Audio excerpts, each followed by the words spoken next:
It is very easy for us to find our postpartum confinement ingredients, herbs, and meals when we are living in Asia.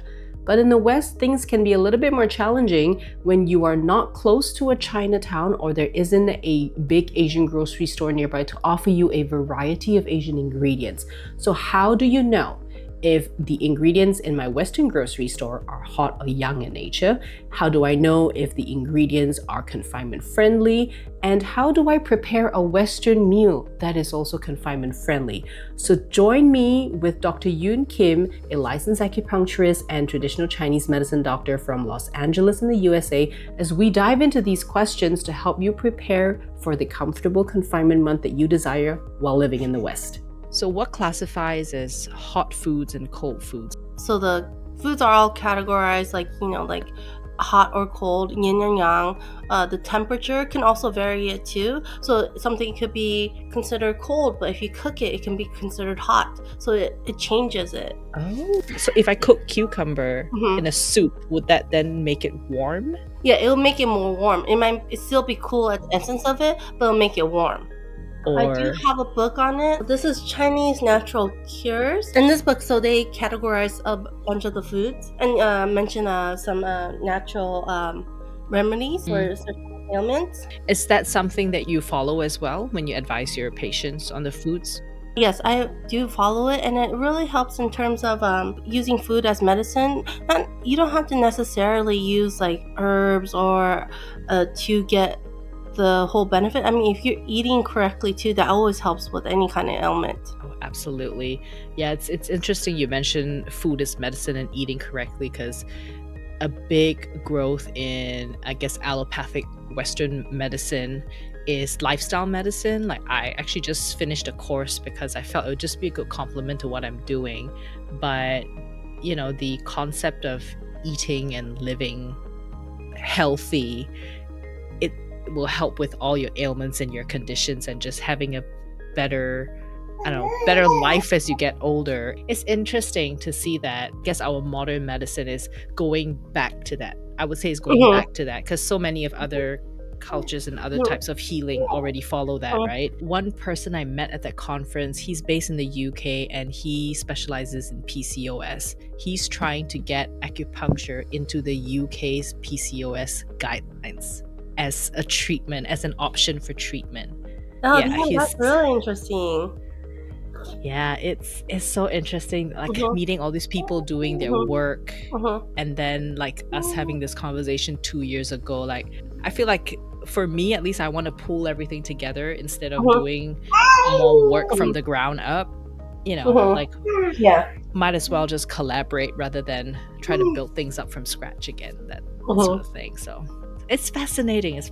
But yes. Yeah, it's fascinating. I had one patient who says, she suffers from being always cold. She said, no matter how hot it is in the day, she says cold. And so I asked her, how's your diet? And she tells me, oh, this is what I usually eat. And I think every day, every lunch, she eats like a salad. Every morning she drinks a juice.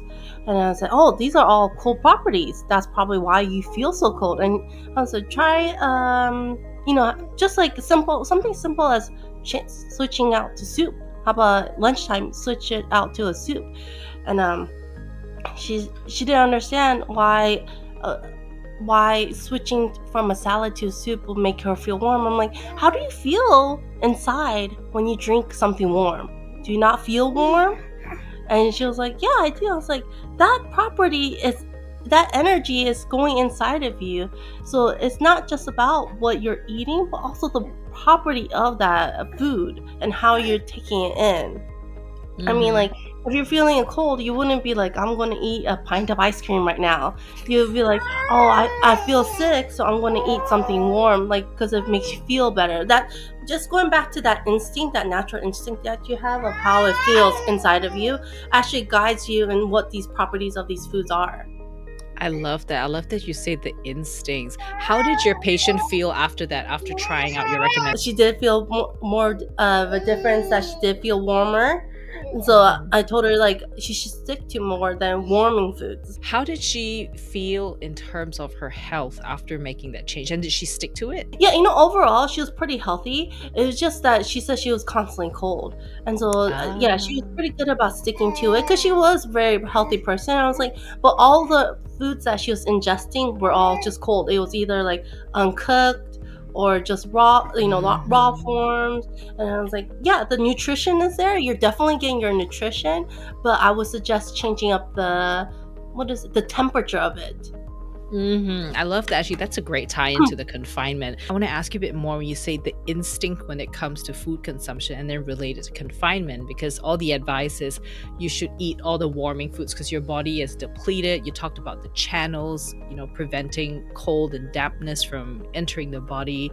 So, in terms of those of us living in Western countries and the grocery stores that we have, when we want to cook foods using the ingredients from Western grocery stores, how should we, what would be your best advice to follow our instinct in terms of cooking foods to nourish our body?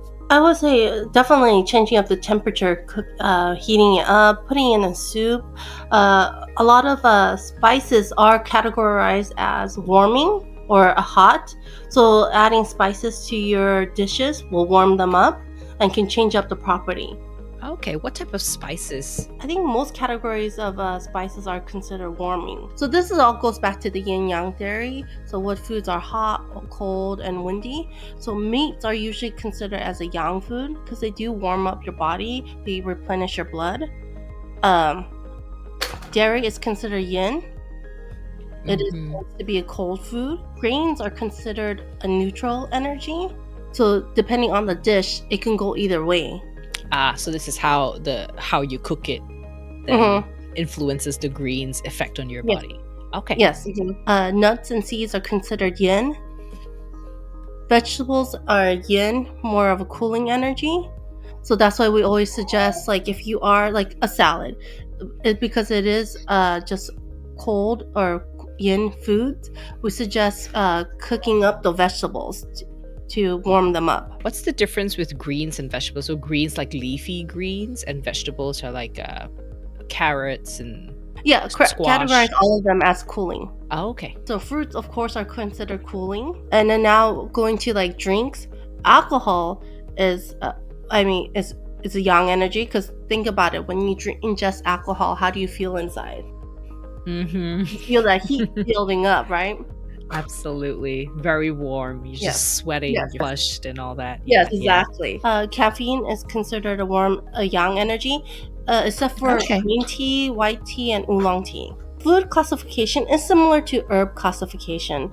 So it really depends on the energy of the food, like the temperature, like flavor.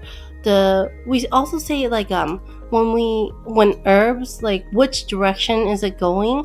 When it's going in the channel, does it go up, down, like outward, inward? And also there's classifications for which organ or channel this food has affinity for.